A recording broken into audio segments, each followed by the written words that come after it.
Hello there. Welcome to The Creative Imposter.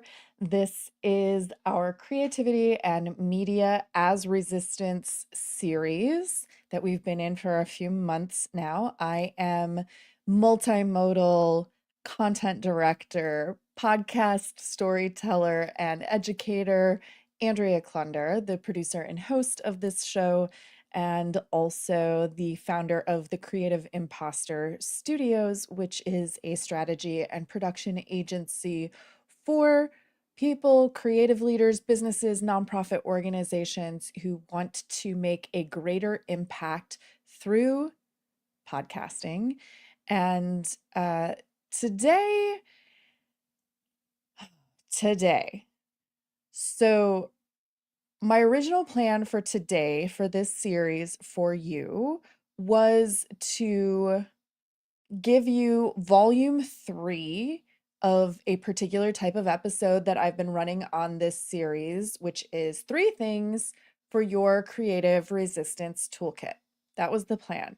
But if you have been on social media at all, anywhere in the last 24 hours, you must know by now that right-wing activist Charlie Kirk was murdered at a university event yesterday. And politicians, the internet, people, trolls, influencers, everyone has gone wild on both sides of the aisle with accusations, cries for justice, and in some cases, frankly, more violence, pleas for better gun control, celebrations over the quote poetic justice of one who dismissed gun deaths and school shootings as a necessary price to pay for the Second Amendment, dying by gunshot, crazy comment sections, and reminders that in the very same day, there was yet another school shooting, less publicized than this dude, and reminders about the recent murders of Democratic government officials who were killed in Minnesota without so much of a bat of an eye from the federal administration. And now here we are with Charlie Kirk as martyr and national hero, and no doubt in another setting, he may even achieve sainthood. And I'm not here to weigh in on the debate or the politics or even the conversation on gun control, because none of that is my lane. None of that is what I'm an expert in. I will state for the record personally that my official position is that no one deserves to die by the action of some random person deciding to shoot them while they are going about their business. Even if it's business that I don't like, if it is legal and not actively putting people in danger, uh, then it's not right. And even if I despise every official statement and position that ever came out of this dude's mouth, yeah, it's still not right. It's not the world that I want to live in. What I am interested in is you. I'm curious how you are reacting to this news, and you don't even have to tell me. This is more for you than it is for me. Um, I'm curious how you're reacting, or whether you're um, so desensitized both to the gun violence, the shootings, the media coverage, um, and to the political theater, for lack of a better term, in this moment that's been going on this whole year, maybe even before this year. Uh, how are you reacting to all of this?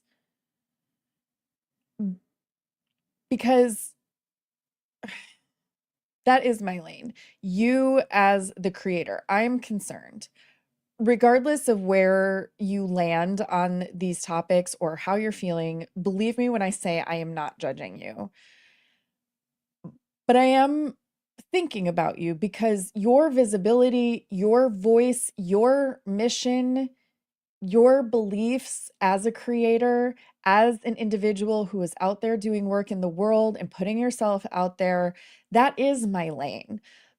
This whole creativity and media as resistance series has been my attempt to embolden, uplift, and cheer you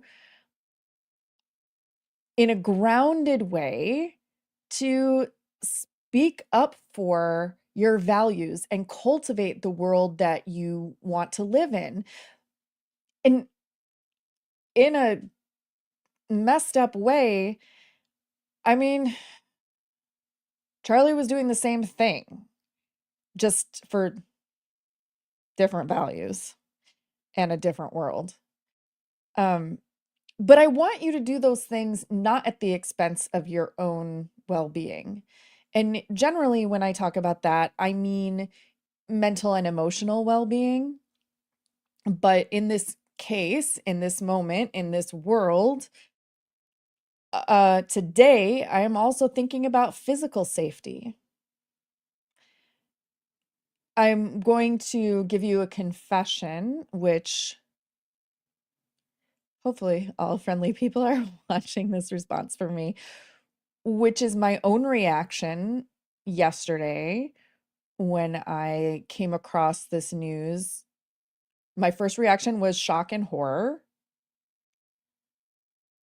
And then as I kind of scrolled on social for a bit, I will admit to feeling this sort of perverse rush of satisfaction from the comments section, talking about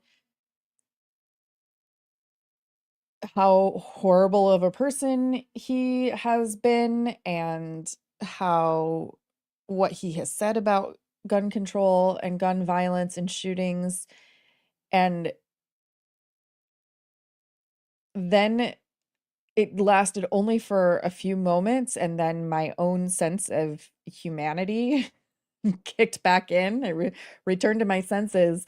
And then shortly after that, Jen Briney, who has been on this very series recently, the producer and host of Congressional Dish, posted a short public video to Instagram, but more importantly, a private video to those of us who are producers of her show, meaning that we contribute to the production of Congressional Dish and have sort of a um, green room area where she can post more personal messages to us. And she posted a video of her reaction, which slammed me back into a harsh truth and a reality check, which is that not everyone, okay, no, let's not say that. Folks who she knows and who know of her were sending her memes about what had happened, or like thinking that she would think it was funny or some kind of justice or something like that. And her plea was, please stop sending me these memes. I do not feel that way. I am not with you on this. And, what she shared is behind the paywall for a select grouping of people who have a commitment to her vision, her show, and the work that she's doing. So I'm not going to repeat what she said, but what my takeaway is, or what landed with me, is what I will share with you, which is that basically her job as a podcast creator, as a visible person who talks about what happens in Congress and in our government, who calls things out, who states opinions, who isn't afraid to share her viewpoints of what she thinks is right and wrong in a very public way, that her job essentially is the same as his, though she didn't have as much notoriety, visibility, media attention, compensation, et cetera, et cetera.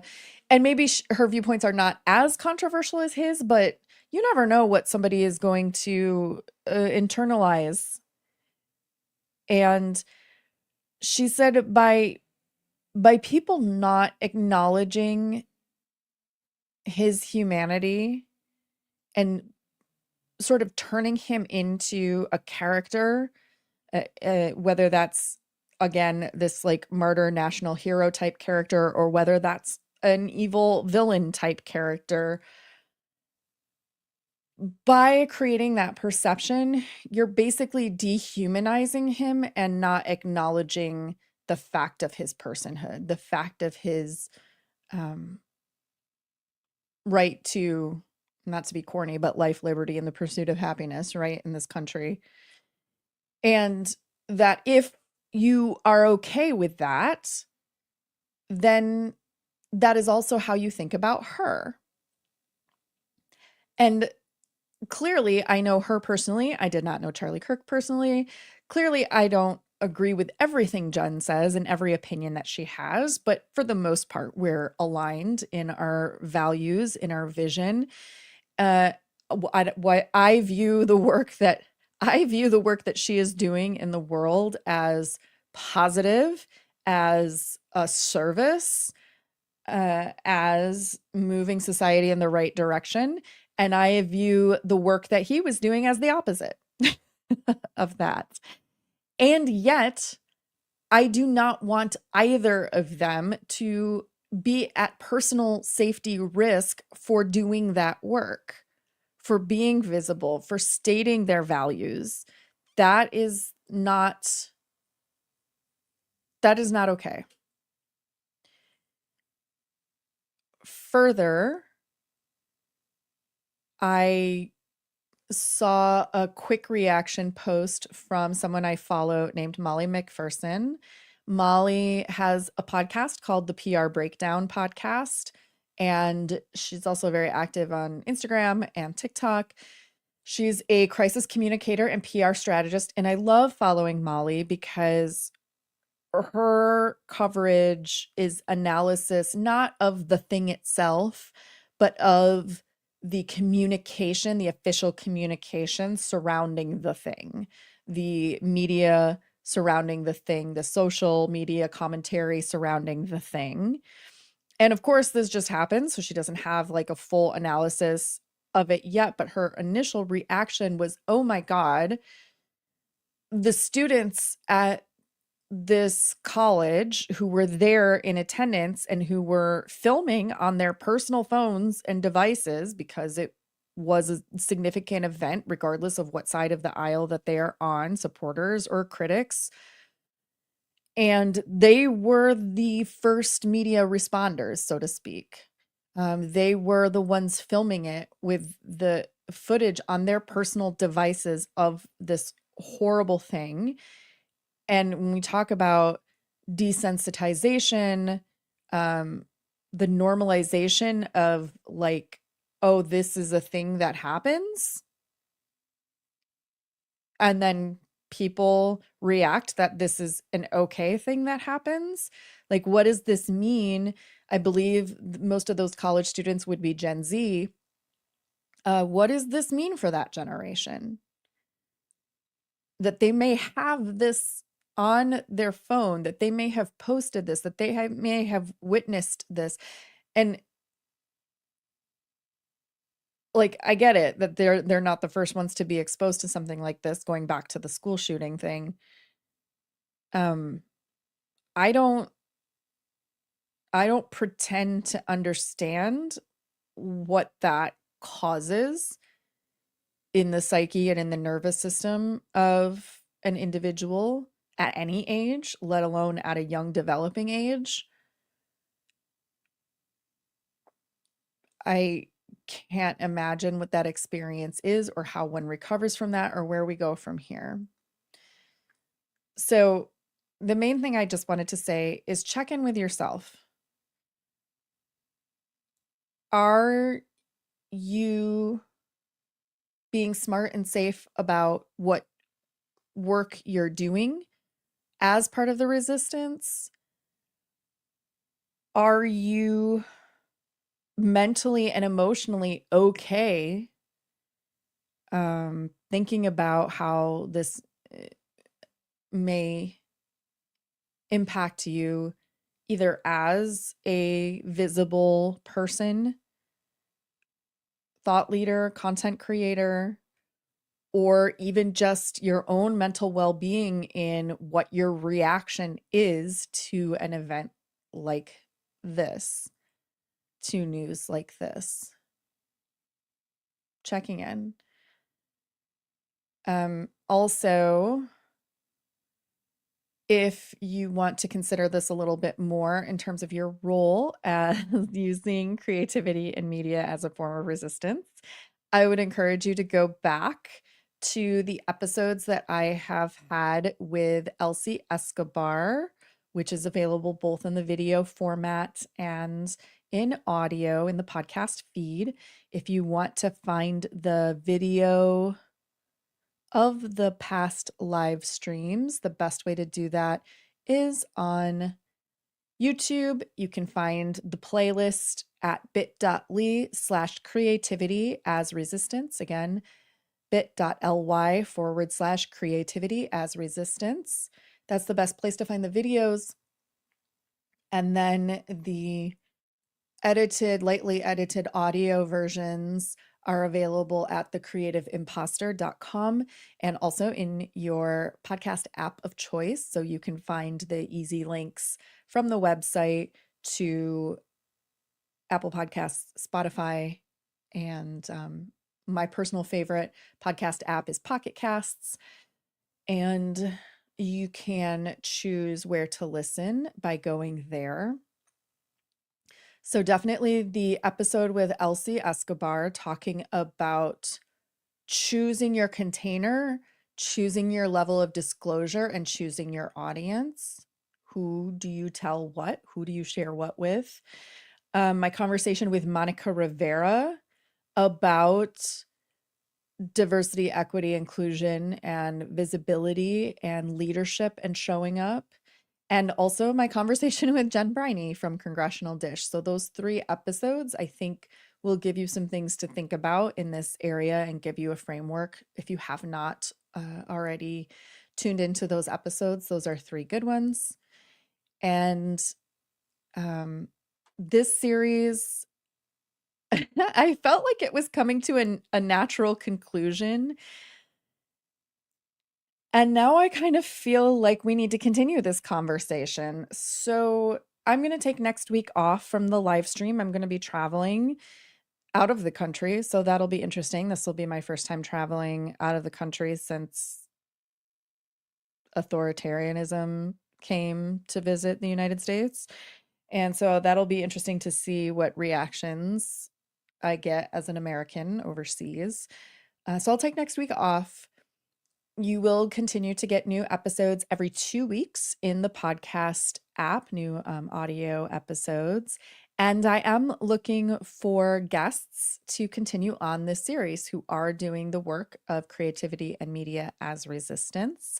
So if you are that person, or if you have someone in mind who you see who is creating content or showing up to create the world that we want to live in an interesting or unique way, I would love an introduction or a suggestion about that person, a link. Feel free to reach out to me. You can DM me on LinkedIn or on Instagram with your suggestions, or email me. Do I have my email here? I don't have it up on the screen. Let me put it up on the screen real quick for you. You can email me, Andrea, at thecreativeimposter.com. Banner. So yeah, feel free to email me an introduction to somebody who you think would be a great guest on this series for this show, Andrea at thecreativeimposter.com. And if you yourself are podcasting or pod curious and would like to have some community support in the work that you are doing around visibility, around impact and mission through your messaging and through your content, I would love to invite you to a free resource, which is the Podcast Envy exclusive. This is a private podcast feed where you are getting the best curated content from me from the public Podcast Envy podcast. Hard to name a podcast with the word podcast in the title because it makes it very confusing to say. Yes, there is a public Podcast Envy podcast, but I'm curating the best, most relevant, most recent content at the exclusive, which you can find at bit.ly/pep exclusive. That's bit.ly/PEP, which stands for Podcast Envy Podcast exclusive. It is completely free. You just need to drop your email and then follow the instructions to add the private podcast feed to your podcast listening app of choice. And I'm also going to be publishing some new content there on that private feed, which is specifically around the emotional support, the role, responsibility, and self-care for people who are doing this work through the medium of podcasting. And all of that is freely available to you at bit.ly/pep exclusive. Let me know if you have any questions about that. And I'll be back in a couple of weeks with more creativity and media as resistance. If you have any thoughts on the series as a whole, a specific episode, or what I shared here today, I would love to hear it. Feel free to comment, feel free to DM, feel free to email. And once again, I'll put up Andrea at thecreativeimposter.com is my best email. I do read all my emails myself, and I will likely respond to whatever you send. So would love to hear your thoughts, would love to meet the people who you see doing the good work of creativity and media as resistance. And I hope that you take a deep breath, take care of yourself, give everyone else around you a little bit of grace. Think before you comment, repost, share, etc. Check your own internal reactions, recalibrate, do what it is you need to do, and I'll see you in a couple of weeks.